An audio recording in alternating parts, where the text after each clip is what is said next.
भगवान श्री दक्ष प्रजापति महाराज की जय हो। मैं आज महाराजा श्री राजा दक्ष प्रजापति की जयंती के लिए उपलक्ष्य में मध्य प्रदेश के बसई गांव में गया था। श्री राजा दक्ष प्रजापति की जयंती बड़ी धूमधाम से मनाई गई। उनका विचार तो 20,000 से ज़्यादा समाज बंधुओं को इकट्ठा करके भव्य आयोजन करने का था, लेकिन फिर भी 10,000 से ज़्यादा समाज बंधु इकट्ठे हुए और भव्य आयोजन हुआ। उस आयोजन को देखकर लगा कि वास्तव में आयोजन है।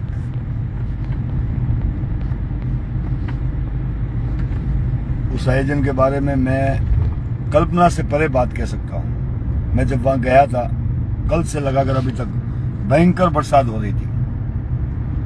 उतनी बरसात के बावजूद इतने लोगों का आना ये चीज दर्शाती है कि युवाओं ने भरसक प्रयास किया, भरसक कोशिश की, तब जाकर ये आयोजन सफल हुआ। बच्चों ने कहा कि नारायण जी अव्यवस्था हो गई है।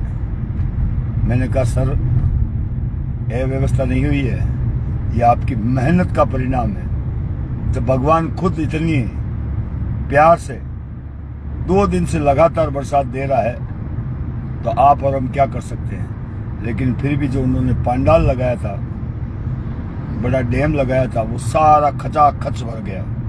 खाने की जो जगह थी वो सारी जगह भर गई, पैर रखने को भी कई जगह नहीं थी। इसका मतलब ये हुआ कि युवाओं ने बहुत मेहनत करके काम किया।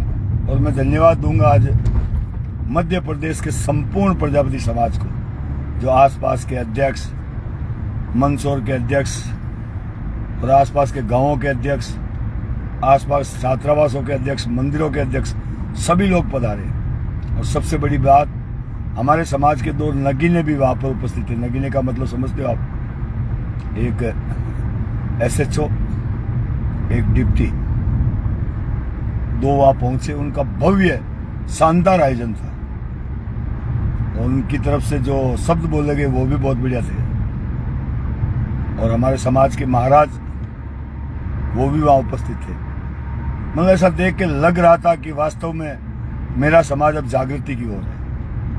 मेरे साथ में प्रदेश अध्यक्ष लक्ष्मण राम जी प्रजापति, युवा साथी प्रकाश प्रजापति, जिसे आज मीडिया प्रभारी का पद दिया गया जोधपुर जिले का, और मेरे साथ में युवा दबंग हमारे जोधपुर के जिलाध्यक्ष श्री सुखदेव जी प्रजापति। सब लोगों ने बढ़ चढ़कर वहां बातें कही, समाज को समझाया कि हमें आगे बढ़ने के लिए क्या करना होगा, दुख में पीड़ा में काम आना होगा। अभी तक मैं चल रहा हूं, ये अंदाजा लगा लो। वो सब अपने अपने घर गए हैं। सुखदेव जी गए हैं, लक्ष्मण जी चले गए, वो गए। मैं अभी नागौर जा रहा हूँ। अभी भी नागौर काफ़ी दूर है, 150 किलोमीटर और 150 किलोमीटर। हो सकता है मैं 7 बजे तक वहाँ पहुँच जाऊँगा। नागौर 7, 7:30 मान लीजिए।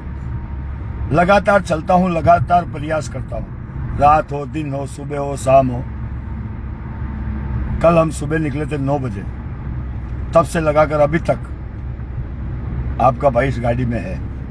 और मैं दक्ष सेना जो उन बच्चों ने बनाई है, उसकी विशेषता ये है कि उनमें कोई भी अब अध्यक्ष पद नहीं है। सभी ने कार्यकर्ता और सदस्यता ग्रहण की है। मैं मेरे प्रजापति युवा शक्ति संगठन के कार्यकर्ताओं को भी धन्यवाद दूंगा, जो वहाँ काफ़ी संख्या में पहुँचे और उनका मनोबल बढ़ाया, आयोजन को सफल बनाया। भाई मदन जी प्रजापति भी वहाँ आए, MP के हैं, मेरे अच्छे मित्र हैं। और भी भाई चंद्र प्रकाश प्रजापति, और भी कई समाज बंधु, मैं नाम नहीं ले पा रहा हूँ, इतने लोग वहाँ उपस्थित हुए हैं। मुझे बड़ा आनंद आया इस आयोजन को देखकर। हाँ, मैंने मंच पर जरूर कहा था कि हम जैसे बेवकूफ का फुल फॉर्म क्या होता है आपको पता है? जो अपने परिवार की चिंता नहीं करता, समाज को ही अपना परिवार मानता है, वो बेवकूफ। जो समाज के लिए सड़क पर लड़ने को तैयार होता है, वो बेवकूफ। जो समाज के लिए मरने को तैयार हो, वो समाज के लिए बेवकूफ। जो कोई तरह की राजनीति ना करता हो, जिसे कभी MLA MP या किसी भी राजनीतिक दावेदारी में चमचागिरी ना करना हो, वो बेवकूफ। जो चंदे की रसीद लेकर नहीं चलता हो, वो बेवकूफ। जो समाज से किसी प्रकार की अपेक्षा नहीं रखता हो, केवल देने की भावना रखता हो, वो बेवकूफ आपका ये नारायण प्रजापति। यही बातें मैंने मंच पर कही है कि किसी के दुख में, पीड़ा में कानून और संविधान के दायरे में रहकर हमें लड़ाई लड़नी चाहिए। कहीं कोई अत्याचार हो, दुख हो, पीड़ा हो, हमें सड़क पर उतरना चाहिए संविधान के दायरे में रहकर। अगर हमारी सुनवाई नहीं होती है तो हमें सड़क पर उतरकर सरकार को ये बताना चाहिए कि हमारे साथ गलत हुआ है, सर न्याय करें। ऐसी कई अच्छी अच्छी बातें मध्य प्रदेश की धरती पर हुई और संपूर्ण युवाओं ने मुझे विश्वास दिलाया है कि नारायण जी जैसा आपने कहा है हम वैसा करेंगे। मैंने उनको एक बात और कही थी, नहीं तो हमारे जैसे अध्यक्ष आएंगे, अब मैं अध्यक्ष पद पर नहीं हूँ, पहली बात है, उनको बताया कि मैं भी राष्ट्रीय अध्यक्ष था, तो हमारे जैसे राष्ट्रीय अध्यक्ष, प्रदेश अध्यक्ष, जिलाध्यक्ष आपके पास आएंगे रसीद बुक लेकर, 1100 रुपये लेंगे, साहब आप सदस्य बन जाए। अरे भाई तुम मुझे क्या सर्टिफिकेट दोगे कि मैं कुम्हार हूँ? ये बातें मैंने वहाँ समझाई।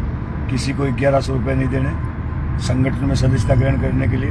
हमारे प्रजापति युवा संगठन निःशुल्क है, इसका कोई सदस्य ग्रहण नहीं, क्योंकि मैं कौन होता हूँ किसी को सर्टिफिकेट देने वाला। हम भी पहले ऐसी कई तरह की कोशिश की है, लेकिन फिर हमने सोचा कि ऐसा नहीं होना चाहिए। कोई शुल्क नहीं होना चाहिए, किसी से कोई पैसा नहीं लेना चाहिए, सिर्फ और सिर्फ सेवा का भाव।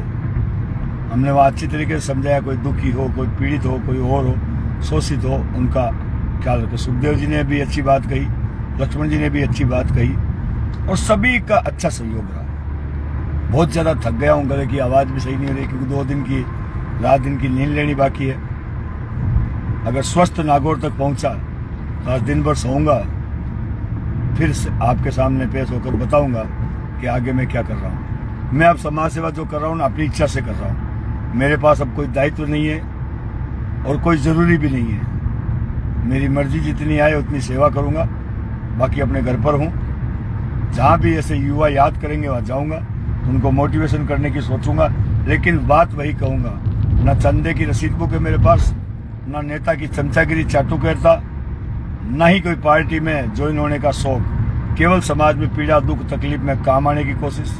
वहाँ ये भी बात चली कि हमारे बच्चे RAS, IPS, IAS, engineer, doctor कैसे बनेंगे, तो उनका एकमात्र इलाज है कि हर जगह छात्रावास और छात्रावास में अच्छी व्यवस्था हो और छात्रावास की अच्छी देख रेख हो, तो हमें जरूर सफलता मिलेगी। धन्यवाद। जय श्री राधे माता की, हर हर महादेव। एक बार पुनः सबको धन्यवाद। हालांकि सुबह का समय लोग कहेंगे कि नारायण जी लोग 4 बजे, 5 बजे, रात को 2 बजे कभी भी लाइव आ जाते हैं। ऐसी कोई बात नहीं, जब अकेला होता हूँ तो आपसे बात कर लेता हूँ। आपसे बात करके दिल को अच्छा लगता है, इसलिए ये वीडियो बना देता हूँ। धन्यवाद दोस्तों, वीडियो को शेयर कीजिएगा।